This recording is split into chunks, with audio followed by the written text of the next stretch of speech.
نیک آدمی ہیں. اچھا اس کا کلپ علیحدہ بنانا، جو میں بتانے لگا ہوں نا، تو اس کا کلپ علیحدہ سے بنا لینا ذرا اس بات کا. ان کی طرف سے خاص طور سے کل مجھے میسج آیا کہ جو حالات چل رہے ہیں پاکستان افغانستان کے، اس حوالے سے آپ کوئی معتدل بات ارشاد فرمائیں. ویسے میرا خیال تو یہ ہے کہ جو حضرت مفتی تقی عثمانی صاحب دامت برکاتہم العالیہ کا جمعے کا بیان آیا ہے، اس میں تقریباً بہت معتدل بات سامنے آ چکی ہے. البتہ اس میں ایک بات تھی، وہ ویڈیو والی بات، تو حضرت نے کہہ دی، وہ ویڈیو چل رہی تھی، اس کی تحقیق نہیں تھی. بعد میں حضرت کو تحقیق ہوئی تو مجھے تو کل حضرت کے مقام اور مرتبے پر رشک آیا. اتنی اونچا مقام. میں نے پورا کا پورا عرب اور عجم آپ کی ایک ایک بات کو سنتا ہے، آپ کا ایک ایک لفظ سند کی حیثیت رکھتا ہے. آپ نے بغیر کسی لگی لپٹی کے، بغیر کسی لیپا پوتی کے صاف صاف کہا کہ مجھ سے غلطی ہو گئی، میں نے تحقیق نہیں. تو حضرت کا مقام ہے اور ان حضرات کی للہیت ہے اور دیانت ہے کہ اس مقام پر ہو کر بھی آپ نے کہا کہ ہاں فلانے فلانے نے کہا تھا یوں ہو گیا. نہیں، کچھ نہیں. صاف صاف حضرت نے کہا کہ میں استغفار کرتا ہوں، مجھ سے غلطی ہو گئی، میں نے ایک جعلی ویڈیو کا حوالہ دے دیا. اچھا اب اس میں موقف کیا ہے جو ہمارے افغانستان کے ساتھ حالات چل رہے ہیں؟ پہلی بات تو یہ ہے کہ حضرت، اب میں اللہ تعالیٰ کو حاضر ناظر جان کر وہ بات کہنا چاہتا ہوں جو میرے دل میں ہے. پہلی بات جو دل میں ہے وہ یہ ہے کہ یہ ایک انتہائی بے مقصد اور بے معنی جنگ ہے.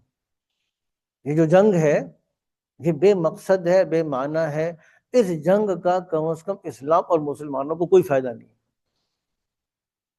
اس کا کوئی فائدہ نہ مسلمانوں کو ہے نہ اس کو ہے. اچھا کچھ بہت عرصے پہلے 80s میں ایک جنگ چلی تھی ایران اور عراق کی، اور 90 ماہ تقریباً چلی تھی، 7-8 سال میرے خیال سے وہ تقریباً جنگ چلی تھی. اور اس کے بعد کیا ہوا؟ اتنے لاکھوں انسان دونوں طرف سے ہوئے، اور لوگ کرنے کے بعد بھی بالآخر ان کو آپس میں بیٹھ کر مذاکرات کر کے اس کو طے کرنا پڑا. تو یہ جنگ اگر خدا نہ خواستہ اللہ نہ کرے لمبی چل بھی گئی، بالآخر کیا ہوگا؟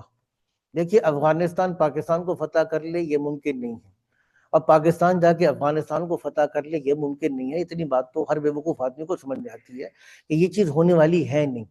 تو نہ اب پاکستان افغانستان کو فتح کر سکتا ہے، نہ افغانستان پاکستان کو فتح کر سکتا ہے. یہ دونوں طرف سے اگر دعوے کیے جائیں تو انتہائی بیوقوفی کی بات ہوگی. تو نہ پاکستان مفتوح ہوگا اور افغانستان غالب آئے گا، نہ افغانستان مغلوب ہوگا پاکستان غالب آئے گا. تو یہ نقصان دونوں طرف کرتے رہیں گے. پاکستان کے پاس کیونکہ عسکری طاقت زیادہ ہے، آپ ان کے اوپر بم برساتے رہیں گے. ہو سکتا ہے وہ اتنے بم نہ برسا سکے، وہ اپنے دہشت گرد یا دوسرے قسم کے لوگ پاکستان بھیجتے رہیں گے، پاکستان کے اندر کارروائیاں کرتے رہیں گے، پاکستان بھی کھوکھلا ہوتا چلا جائے گا، افغانستان بھی کھوکھلا ہوتا چلا جائے گا. تو پہلی بات تو اس بات کو سمجھیے گا کہ اس میں جو پاکستان زندہ باد کے نعرے لگا رہے ہیں، مجھے نہیں سمجھ میں آتا کہ ان کے اندر تھوڑی سی بھی کوئی سمجھ اور فہم ہے کہ نہیں ہے. اور اصل بات یہ ہے کہ پوری کے پوری جو ہمارے پاس ایک طبقہ ہے جو اس بات پر زور لگا رہا ہے کہ آپ پاکستان کو ساتھ دیں اور طالبان حکومت کو 100% غلط قرار دیں. تو دیکھیں 100% غلط تو ہم ان کو نہیں سمجھتے، ہاں ایک غلطی ان کی ضرور ہے وہ ہم سمجھتے ہیں، اور یہ دیانتاً میں عرض کر رہا ہوں. ان کی سرزمین پاکستان کے خلاف استعمال ہوئی اور ہو رہی تھی اور ہو رہی ہے، اور اس میں ان کی طرف سے جو سنجیدہ کوشش آنی چاہیے تھی کوشش نہیں ہو سکی. یہ چیز لمحہ فکریہ پاکستان کا بالکل ٹھیک ہے. اس کو آپس میں ریزالو کرنا چاہیے، کیونکہ آج نہیں تو کل، کل نہیں تو پرسوں، سال بعد یا 2 سال بعد بھی آپ یہی کر رہے ہوں گے. اچھا یہ جو دہشت گردی ہے اس میں ایک بہت بڑا فیکٹر کون سا ہے؟ میں پہلے بھی اپنے جمعے کے بیانات میں کئی دفعہ یہ کہا، جمعے کے بیانات میں نے کئی دفعہ یہ بات کی، آج پھر یہ دہرا رہا ہوں کہ دیکھیے ہم پاکستان کے اندر مسلح مزاحمت کی اجازت نہیں دیتے. یہ بغاوت ہے، فتنہ پردازی ہے، فساد ہے، قتل و غارت گری ہے، اس کا کوئی فائدہ نہیں ہے. تو جبکہ پرویز مشرف صاحب کا دور تھا اور اس کا کردار انتہائی افسوسناک اور شرمناک تھا، تب بھی ہم نے یہ کہا کہ پرویز مشرف کے مقابلے میں کہ پرویز مشرف غلط تو ہے لیکن اس کا یہ حل نہیں ہے کہ آپ بندوق اٹھا کر عوامی سطح پر مسجدوں کے اندر بم کے دھماکے کریں اور اس طرح کی عمومی کارروائی کریں، یہ مسئلے کا حل نہیں ہے۔ اس وقت بھی یہ کہا تھا، آج بھی یہ بات کہتے ہیں کہ آج بھی ہمارے حکمرانوں کا جو کردار ہے وہ انتہائی افسوسناک اور شرمناک ہے کہ آپ ٹرمپ جیسے آدمی کو، جو اب تھوڑے دن پہلے میں نے ٹویٹ سنایا آپ کو ٹرمپ کا، اس آدمی کے لیے آپ جو پیس ایوارڈ کو نومینیٹ کرتے ہیں، آپ سوچیے گا ذرا۔ تو ہمارا جو حکمران طبقہ ہے، اس کا بھی جو کردار ہے وہ بہت شرمناک ہے۔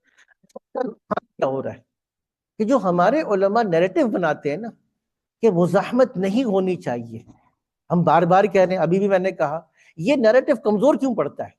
یہ چیز میں سب کو بتانا چاہ رہا ہوں، کیونکہ یہ بات لوگ ہائی لائٹ نہیں کر رہے۔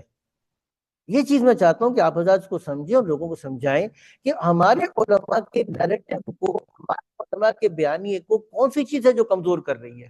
ہمارے علماء کے کرام کے بیانیے کو کمزور کرنے والی چیز ہماری حکومت اور اسٹیبلشمنٹ کا کردار ہے۔ اب آپ عین موقع میں بسنت منا رہے ہیں، ہم کہہ رہے ہیں کہ بھائی یہ ایک اسلامی ریاست ہے، اس میں حرکتیں مت کرو۔ آپ اپنے عمل سے کیا بتا رہے ہیں کہ آپ کیا ہیں؟ آپ ہندوؤں کی رسم رواج کو، اور جس کی کوئی فائدہ نہیں ہے، آپ کو کوئی اخلاقی فائدہ نہیں ہے، کوئی قانونی میں فائدہ نہیں۔ اتنے 14 سال سے اس کے اوپر ایک پابندی لگی ہوئی تھی، تو کیا قیامت آ گئی تھی لاہور والوں کے اوپر؟ این اس موقع پر جبکہ آپ اتنی خطرناک جگہ پہ کھڑے ہیں، آپ پسند بنا رہے ہیں۔ اب این اس موقع پر جبکہ آپ کے اندر اتنے سیریس ایشوز چل رہے ہیں، پولیٹیکل ایشوز چل رہے ہیں، آپ کے پاس ناچ گانے، آپ کے پاس باقی ساری چیزیں ہو رہی ہیں، تو علماء کہتے ہیں کہ بھئی حکمرانوں کے خلاف مسلح مزاحمت نہ اٹھاؤ۔ آپ اپنے عمل سے ثابت کرتے ہیں کہ یار ہم تو اسلام کے ساتھ مخلص نہیں ہیں، ہم آزاد اور لبرل قسم کے لوگ ہیں۔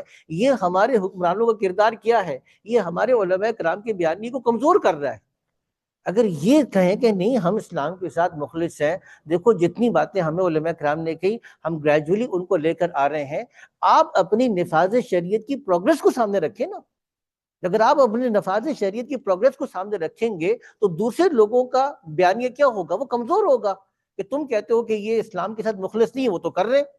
آپ کوئی ایک ٹارگٹ اچیو کر کے نہیں دکھاتے، آپ کوئی اہداف اچیو کر کے نہیں دکھاتے، تو پھر کیا ہوگا؟